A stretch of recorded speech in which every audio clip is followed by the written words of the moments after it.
Good morning, everyone. We'll call this conference meeting of the Mobile County Commission to order. Do we have anyone here to speak today, signed in? No one signed in to speak this morning. Okay, all right. Okay. Number one, approve the minutes of the regular meeting of December 27th, 2022. Number two, approve the list of claims. Number three, we need to vote at the conference. Approve application for retail beer, retail table wine, alcohol license submitted by Murphy Oil USA Inc. for Murphy USA 7817, District 2. So moved. Why do we have to vote on it at the conference?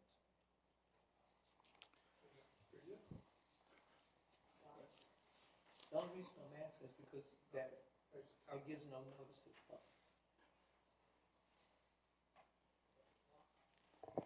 Is this expedited for some reason? I know they had wanted to do it. They wanted us to add it to the agenda, our last agenda, and there was no chance for notice then, so I said no.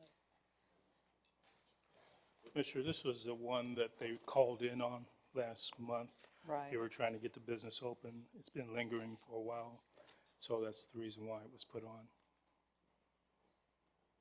So what's the difference between today and Monday? Pardon? I think they're trying to is this a new establishment that they're opening and they would like to have their license? If I understood, I don't know. It's not in my. That is correct. I get that, but it's when we're locating, we're approving, moving forward with these alcohol-related licenses, I think it's important that the communities around at least have some kind of notice that it's coming. We've not had anybody come down to object, but I think we've been pretty strict about trying to make sure everything's in order. I don't disagree. I think that the difference between now and Monday is negligible. I mean, there's one weekend in there, but, you know, I think it's, Okay. I would not disagree with you on that. All right, I withdraw my motion then. Motion withdrawn. We'll hold over to Monday on that one. Okay. Number four, approve an application for tobacco-only tobacco license submitted by A&S Smoke Shop LLC for One Smoke, District 2. Number five, authorize hazardous pay for the following James T. Strickland Youth Center Administration employees in the amount of $200 per month. Question on this one. What is the determining factor on who receives hazardous pay? I see Jeff's here. Good morning. We added it some months ago for juvenile detention staff that were inside the detention center. Okay. These four staff also have offices inside the detention center where the residents are. Okay. We did this, when a fight breaks out, something like that, staff respond. These four people were left out of the regular batch. So it's about the location is how I determine it. Okay. I have a question about this also because some of our, and if Tyler is here, maybe he can help me with this a little bit, but some of our maintenance personnel occasionally have to work in these detention areas when there are juvenile inmates present. And there's been some question, and I even question it myself, why aren't they qualified if they're working in the same environment as the others that we have approved in the past and the ones we're going to approve now? Wouldn't it be appropriate to pay our maintenance staff who have to work in the same environment this hazardous duty pay as well? Is that more of a sporadic as opposed to a daily exposure? 40 hours a week within the detention center. But there are occasions that our maintenance staff do have to work in the same environment. And I don't know if we could establish how many hours they work in that environment, or, I think they are deserving of the same pay if they're having to work in the same environment, even if it's for a couple hours a month or a week or something. Do we know on average, how many hours per week we have maintenance staff there? Are they there daily or so many times a Yeah, week, they're- or they're- how? I don't know what their We have schedule is. full-time maintenance, staff at Strickland, but now I think some of their work may consist outside of the detention area. Is that correct? But also they have to sometimes, let's say that there's a plumbing issue Right. within a detention area, they have to go into the same environment that these other, employees are having to go into. So, I mean, I'm not saying that maybe the 200 a month, but maybe if we could establish, Tyler, an hourly rate that maybe that they're in there, that they would get, extra, compensation for being in that environment. Yes, sir, we can look into that. Okay, I'll talk to Jeff and see what they're doing. all right. But you're correct also in that the majority of the work at Strickland Youth Center is in the administrative areas and Yes. outside. It's not really the same kind of environment as Metro Jail, in our opinion, but we can certainly look into a adjustment for time spent in the detention areas if you'd like us to do that. Is there the maintenance staff that works at the jail, is there some way that they're being compensated if they have to work inside of maybe we could look at that and maybe, establish something similar to what we're doing at Metro for the Strickland maintenance staff? Yes, sir. Okay, thank you. Thank you, Jeff. Tyler? Number 6, approve sponsorship agreement with the Assistant League of Mobile in the amount of $2,000 from District 1 funds for its Fund for Philanthropy fundraiser. Number 7, approve sponsorship agreement with Penelope House, Inc. in the amount of $1,000 from District 3 funds for Mobile Chocolate Festival. So are you a judge? Am I a judge? Danny, am I judging? I can't keep up. No, I'm not. I probably need to be. Number 8, authorize sponsorship of $500 with Alabama Coastal Foundation for the 2023 Green Coast Council Sustainability Summit to promote the practice of environmental sustainable principles at their January 27, 2023 event, to be paid from Environmental Services Department budgeted funds. Number 9, approve requests from the Alabama Cooperative Extension Service to waive fees for the John Archer's Arena for 4-H archery students to practice for 2023 spring competitions on the following dates. There will be no cost or preparation for the county. Number 10, authorize rejecting all bids and advertise for rebid of detention lock inspection and cleaning project scope will be reduced from 3 years to 1 year. Number 11, approve change order number 1 with Acre Construction Corporation for project Grand Bay Senior Center Walking Trail septic tank repairs. If implemented, the change will increase the contract by $9,229. The new contract total will be $274,229. Number 12, approve sponsorship agreement with Sickle Cell Disease Association of America Mobile Chapter, Inc. in the amount of $950 from District 1 funds for its Board of Directors training session.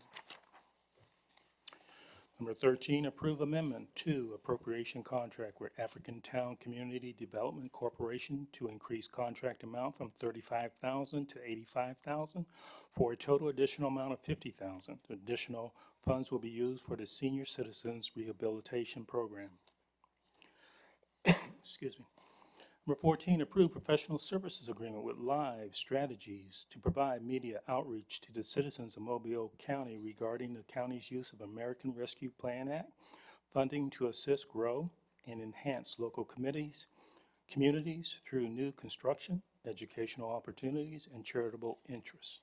If we could, Sheree, I guess this would be something you know most about? Yes, Can- ma'am. This is, I spoke to all three of you guys about contracting with Nature Val Henderson to help us with the ARPA storytelling, the impact stories of the dollars that we're investing into the community. Okay. All right, just wanted to make sure that was one and the same. Yes, ma'am. Okay. Number 15, approve appointment of Andrew Sullivan for the position of Director, Law Enforcement Liaison, as recommended by the Alabama Department of Economic and Community Affairs, and Don Wilhelm, who retired from the position on January 1st, 2023. And Commissioners, along with this, there will be another agenda item to renew the lease on the office space that they use. Okay. And this is all reimbursable, salary and lease. Okay, thank you.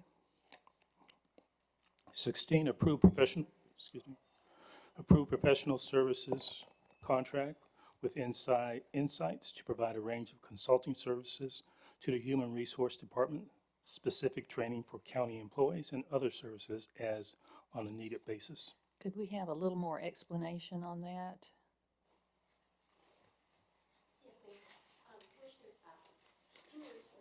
Could you step up to the microphone? Thank you. Thank you. The Human Resources Department typically uses this company. They have like a 5-step program of training that they provide. It ranges from leadership and supervisory management training to also peer-to-peer training. They do dispute resolution. They have all sorts of different programs to choose from. And the way it was explained to me is we don't have to use all of them. They have a budget in place. They've used this company, I believe, for 3 years, maybe more, and they always stay under budget. And Human Resources has the ability to pick and choose the training, and they can also involve this company and its founder in specific situations if necessary. So it's something that has been recurring Okay, with this company. ongoing. Yes, All ma'am. right. Thank you. Thank you. Number 17, approve appropriation contract with Azalea City Community Development Corporation in the amount of $5,000 from District 1 funds for general operating expenses. Number 18, approve additional funding in the amount of $3,884,081 for Bayfront Park Restoration and Improvement Phase 11A and 11B pursuant to the resolution of the Alabama Trustee Implementation Group for the modification of the project budget for the Bayfront Park Restoration and Improvement Phase 11A and 11B Restoration Project for the Alabama Department of Conservation and Natural Resources, and allocations of interest funds to provide enhanced recreational opportunities restoration type. The budget modification affects the funds budgeted from TIG. The construction costs increased by $3,884,081, which are necessary to complete the project.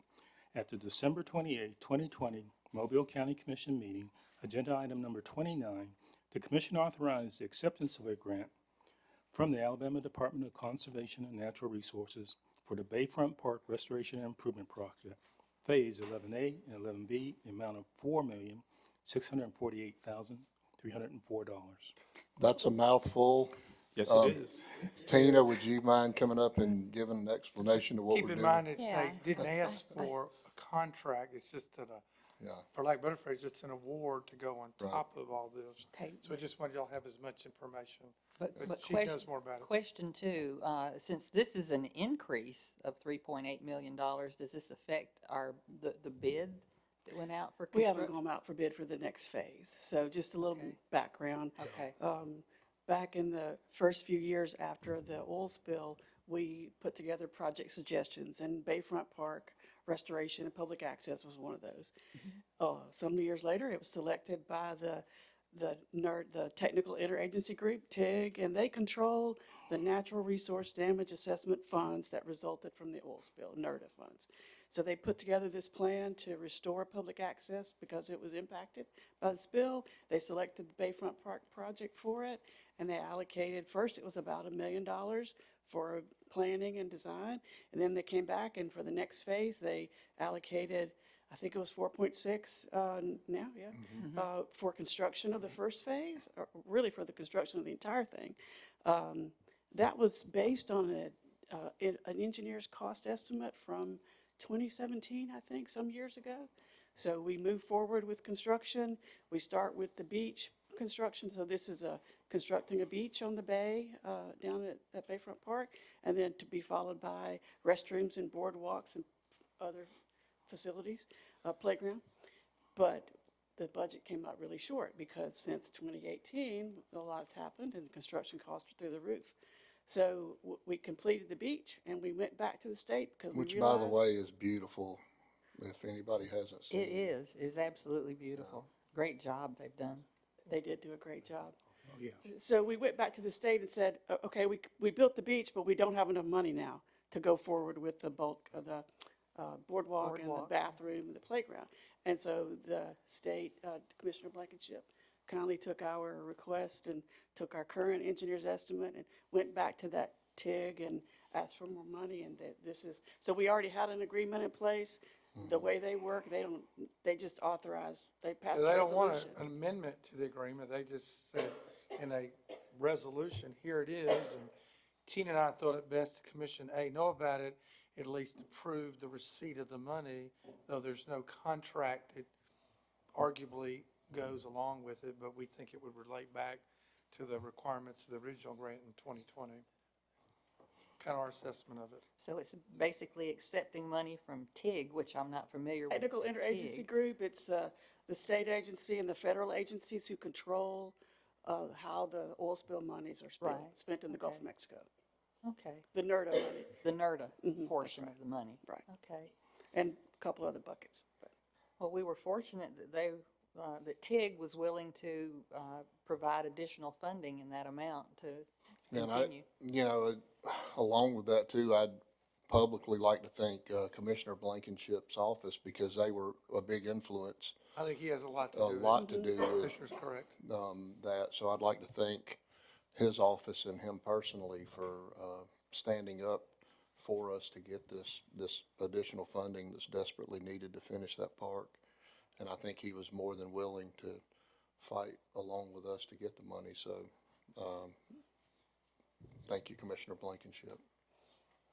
Very good. thank you. Thank you, Tina.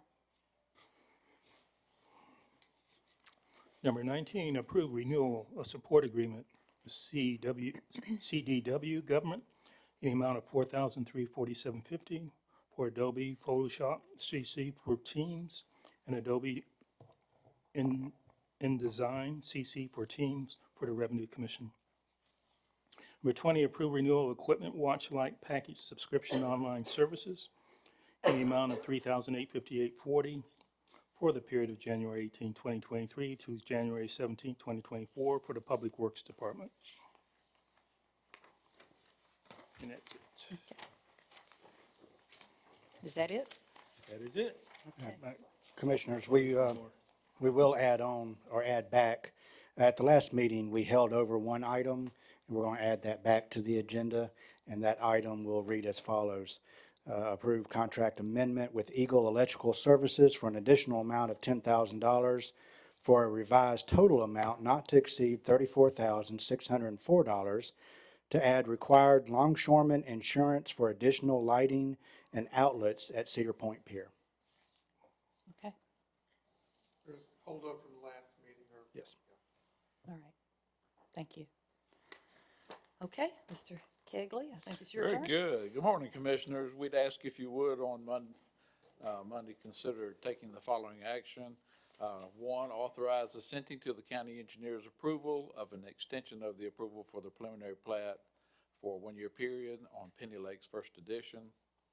Item two, approve preliminary and final plat of Peterson subdivision, re-subdivision of Lot 3, that's in Commission District 3. Item three, to accept the county engineer's written report of the fiscal year 2022 Mobile County Transportation Plan. This is pertaining to the Rebuild Alabama funds through the Rebuild Alabama Act. How much in the rebuild total are We're we? currently getting about 4.3 That's what million I a thought. year, Commissioner. Okay. Yes. I will be out of town next week, Commissioner, so Kim will be reading that to you, okay? Okay, thank you. Item four, approve agreement for relocation of utility facilities in conflict with our 2018 McDavid Road Great Drain Basin Pave Project. This will be with South Alabama Utilities. And this agreement allows them 20 working days to complete their relocation and it will be at no cost to the county. Item 5, approve supplemental agreement number 1 with John G. Walton on our Pritchard Streets project, adding a few pay items there, increasing the contract by a little less than $15,000. That should be getting close to wrapping that project up, Commissioners. Item 6, approve setting the following speed limits on the segments of road listed below. And then item 7, approve an EFP project to furnish and deliver 20 cubic yards of sand clay base material to Alma Bryant High School with an estimated cost of $200. And Commissioners, if you would be kind enough, would y'all vote on that this morning, please? Yes, I moved on that. Very good, thank you. Ricky, are we doing that, or is it coming from S. Veller? Okay, thank you. That was the total cost. Okay, thank you. Okay, do we have anything else? And that is it. All right. Okay, well, we will adjourn this meeting until Monday. I hope everybody is having a wonderful 2023 so far. It's going to be a good year, I know it. Thank you. We stand adjourned.